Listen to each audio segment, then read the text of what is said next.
love you so much.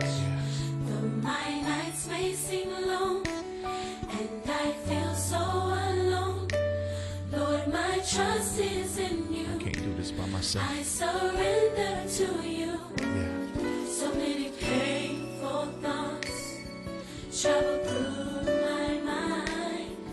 And It's natural. It's not spiritual, but it is natural. So God, you're sitting here and you're saying, when I trust God, you'll be able to trust him when you find yourself being faithful to him. David got confidence in him because he had been faithful to him. Number two, not only was David faithful, David was also fearful. 6 and 10. 6 and 10 says this. Daniel 6 and 10, we haven't moved. Now when Daniel knew that the document was signed, I told y'all this earlier, he entered into the house. Now in the rooftop chamber, he had windows open toward Jerusalem. This is after he knew that the document was signed to kill anybody that was doing something other than worshiping the king. This is after he knew it. He continued kneeling on his knees 3 times a day, praying and giving thanks before his God as he had been doing previously. This word fearful, God told me, it's not that I'm scared of God. I respect God. I respect God more than I respect them. Part of the reason why we're not faithful, or one of the reasons why we don't trust God, is because we don't respect God. I don't trust nobody I don't respect. If I don't respect you, I don't trust you. I can tell you right now. If I don't have no respect for you, I don't plan for you to do nothing I ask you to do. 9 times out of 10, if I ask you to do it, I'm watching you like a hawk, waiting on you to mess it up so I can fix it. Because if I don't respect you, I don't trust you. But what Daniel said is, if the lion's den is the consequence, I'll take it. But I'm not going to stop. I'm not going to disrespect God so I can get out of trouble. I'm talking to the liars right here. For those that want to lie to get out of trouble, you would disrespect the will of God so you can get out? Daniel said, no. I'm not going to lie and act like I'm not a worshiper of the Most High God so that I can keep from going to the lion's den. I'll take whatever it comes with it as long as I be respectful to God. The word respect means to hold in high regard. Yeah. Do you hold God in high regard?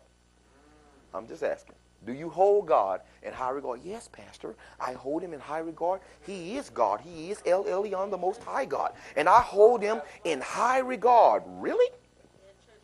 Because if you hold God in high regard, then why would you do something to please someone else? That's against the God you hold in high regard. So you're telling me, Pastor, that if I just tell this lie and this whole thing would go away, that to please God, I should tell the truth and get in trouble? What do you mean? What foolishness is this that you bring before us? We are but mere men, and we look after ourselves. And the most expeditious and expedient way in which to get out of this circumstance is to lie or to connive or to lay my principles down so that I can get what I want.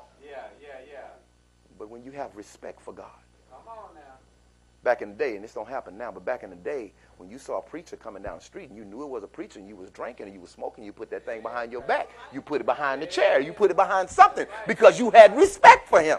That's right. You know what I'm saying?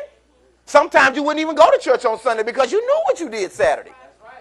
And I'm not saying don't come. I'm just saying that was just a kind of a respect that we had. We didn't want to disrespect anybody. You didn't come in here smelling like. We just didn't.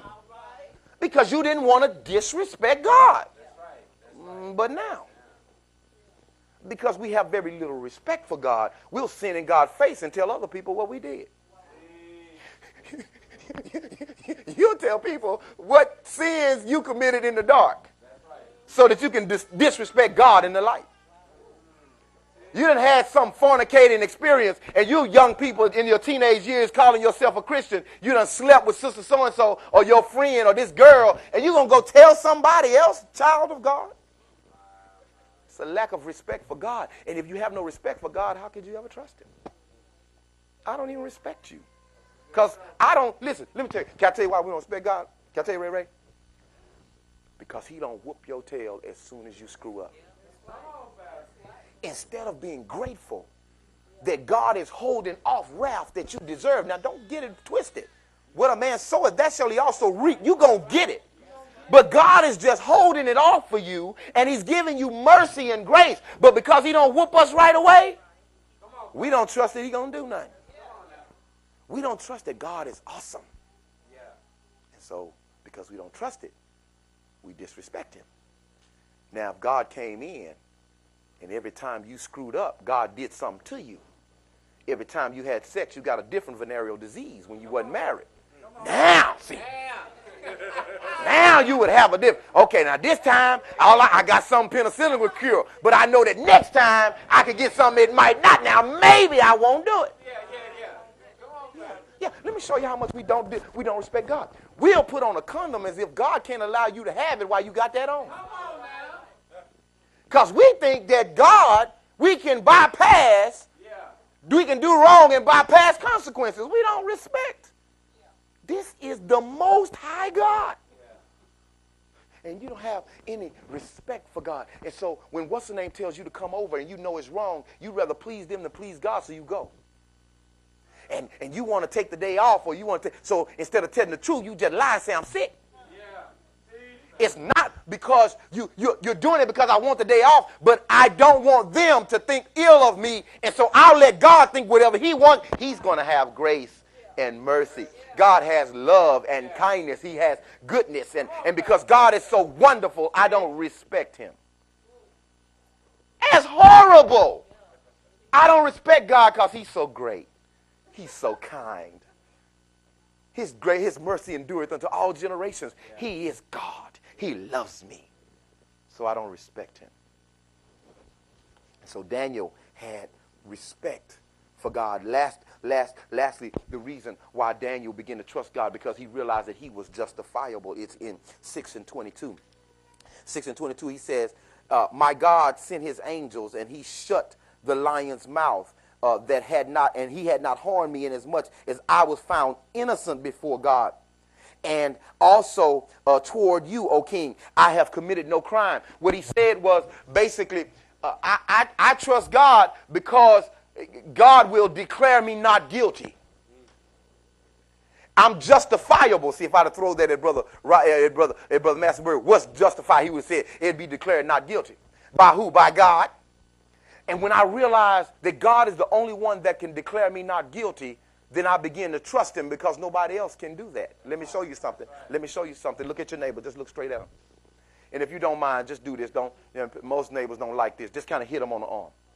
Just hit him on the arm. See that offense? See that offense? Sin is an offense against God. The only one that can forgive you of sin is the one that can declare your sin not guilty. And so if God is the only one that can declare you not guilty, you tend to have respect and trust the one who is the only one that can find me not guilty. Now, what you did was an offense against your neighbor. So your neighbor has to be the one that turns to you and says, I forgive you. But the crap you do in the presence of God or in the privacy of your own home that God sees can only be forgiven by God. This is what David knew. David says, because I've been faithful and because I've respected God, I recognize that God is going to find me not guilty. He's going to find me innocent. So I don't care if you take me into the lion's den. I'll never be guilty of coming against God.